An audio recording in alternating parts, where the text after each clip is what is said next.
इतना भीषण विरोध हम जान नहीं पाते हैं कि इस धनुष के प्रति आपका कौन सा ऐसा लगाव है, कौन सा ऐसा विशेष संबंध बना चुके हैं आप धनुष के प्रति, जिस कारण से आप महेंद्राचल से मिथिला दौड़े चले आए। एक धनुष के टूटने पर यही धनु पर ममता के हेतु, ममता का कारण क्या है, निमित्त क्या है, उद्देश्य क्या है?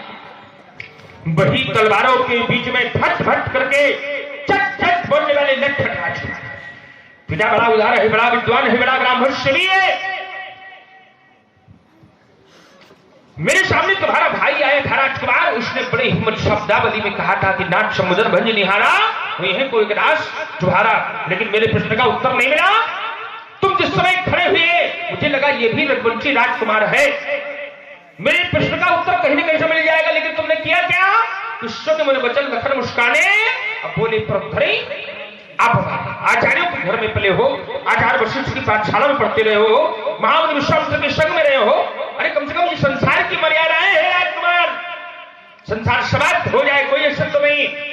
अगर घर में, परिवार में, पास में, पड़ोस में, समाज में अगर मर्यादा और संस्कार नहीं होंगे तो वहां कोई अस्तित्व होगा? तो भाई कोई जोर से बोलो, हाँ ताकि लक्ष्मण कुमार सुनाए। नहीं होगा, ये संसार की मर्यादाएं है राजकुमार, मर्यादा जाते संसारा, पूरा का पूरा संसार मर्यादाओं पर ही आधारित है और मर्यादा पर चल रहा है। लक्ष्मण का व्यवहार कैसा है?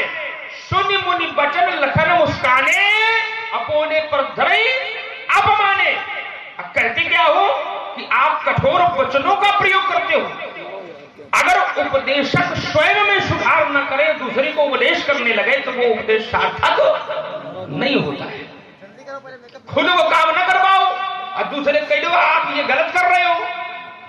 तो राजकुमार, ये संसार का नियम है, अगर एक उंगली किसी की तरफ उठाते हैं तो तीन अपनी तरफ इशारा करती है कि एक दोष किसी के मत देखो, अपने अंदर की तीन कमियां ये तात्पर्य है। तो लक्ष्मण कुमार ने यहां पर विचार नहीं किया, बोले आप यहां कठोर वचन का प्रयोग करते हो।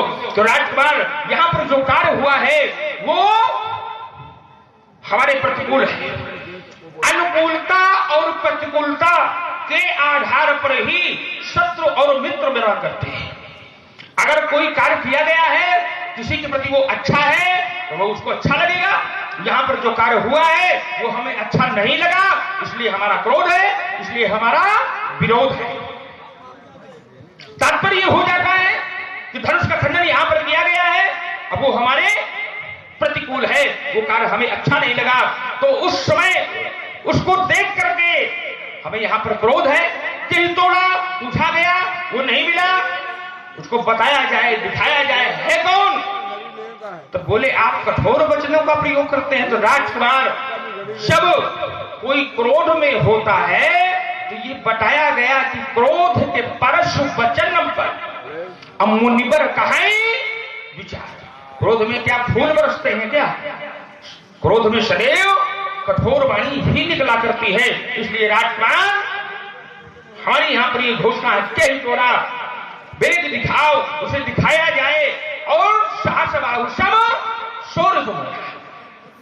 वो वैसा नहीं है, सहस्त्राबाहु की समान शत्रु है। क्यों कि सहस्त्राबाहु सामान्य नहीं था, साधारण नहीं था। इसी प्रकार ये धनुष भी सामान्य नहीं है और साधारण नहीं है, इसलिए सहस्त्राबाहु के समान शत्रु है। तो लक्ष्मण कुमार ने कहा कि आपने एक बार एक राजा को मारा, सहस्त्राबाहु को, तो आपको उसका जो है प्रायश्चित करना पड़ा। आपने धरातल को छोड़ दिया, और जब आपने घोषणा कर दिया कि न तुम्हारे जी हैं सब राजा तो संसार न छोड़ना पड़े, ऐसा वाला का है। राजकुमार, हम कहते हैं अगर किसी ने कोई कार्य को किया है, कार्य करने वाला एक है, अब करवाने वाले अनेक हैं। तो नियम यह है कि अपराधी इतना बड़ा दोषी नहीं होता जितना बड़ा दोषी अपराध को कराने वाला होता है या अपराध को छिपाने वाला होता है। तो तोड़ा गया एक के द्वारा और यहां पर छिपाया गया अनेक के द्वारा। इसलिए हमारी घोषणा है राजकुमार कि न तुम्हारे जी है सब राजा। अब लक्ष्मण का कथन है कि अगर आपने सबको मार दिया तो राजकुमारी ये हमारी विधा है। कभी कभी ऐसा हो जाता है कि अगर सीधी उंगली से घी न निकले तो थोड़ा जिंदगी भर यही करते रहे हो लगेगा। तो तात्पर्य है राजकुमार, अगर प्रेम से जब कोई न बतावे, साधारण में कोई न बतावे, तो क्या आरती उतारना चाहिए क्या? तो जैसे में वो बताएगा वैसे उसको लाया जाएगा, इसलिए हमारी घोषणा है। और अगर उसके प्रतिफल पर जाया जाए लक्ष्मण कुमार के कथनानुसार, तो राजकुमार अगर एक सिद्धांत यह है कि जिसके द्वारा कार्य सदैव अच्छा हो रहा हो, जिसके द्वारा धर्म की रक्षा होती नहीं हो, जिसके द्वारा सनातन सुरक्षित रहा हो, अगर उसके साथ ऐसा व्यवहार किया गया है तो फिर राजकुमार सबको भी दंड मिलना चाहिए। फिर उसमें प्रायश्चित करना हो तो कोई दिक्कत नहीं। क्यों? क्योंकि वो समस्या, जो समस्या को उत्पन्न करे उसको समाप्त करके फिर प्रायश्चित कर लेने में कोई अंशित नहीं। बहुधरी तोरी लड़काई, लक्ष्मण कुमार ने कहा मैंने अपने जीवन काल में बहुत सी धुनिया तोड़ डाली है। तो पहली बात, अगर तुमने तोड़ डाली है तो तुम्हें कहना नहीं चाहिए कि मैंने तोड़ डाला है। क्यों? जिसका उत्थान किया गया है उसका विनाश नहीं करना चाहिए। अगर तुमने तोड़ दिया था तो फिर समाज के सामने कहना नहीं चाहिए कि मैंने तोड़ डाला है। क्यों? समाज में कोई अपराधी हो, अन्यायी हो, समाज में खड़ा हो जाए और कहने लगे कि मैंने अपने जीवन काल में न जाने कितने लोगों का वध कर दिया है, तो इसका तात्पर्य यह है कि वो समाज को कहीं न कहीं से बता रहा है, समाज को कहीं न कहीं से जनाने की चेष्टा करता है कि मेरा जीवन सत्य कैसा है। और तुमने तोड़ी क्या है? धनुही। और यहां पर क्या टूटा है? धनुष। तुमने तोड़ी है बहुत और यहां पर टूटा है एक। और यहां पर जो तोड़ा गया है जिसके द्वारा, वो क्या हो गया है? कहा सुई पुरारी को दंड कठोरा और राज समाज आज जही तोड़ा, तो वो उसको प्राप्त क्या होगा? कहा त्रिभुवन जय समेत वैदेही। वो त्रिभुवन का विजेता हो गया। और तुमने बहुत तोड़ डाली है, बताओ तुम्हें कौन जानता है?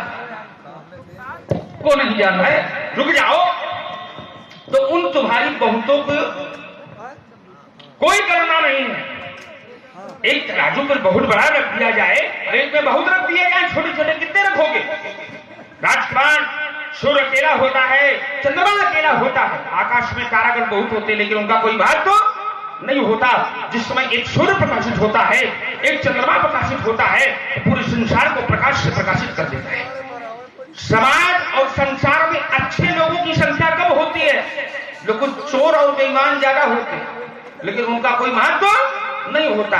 जो अच्छे हैं वो अच्छे जाने जाएंगे। इसलिए मेरे जीवन काल में कोई ममता नहीं। समझा बालक?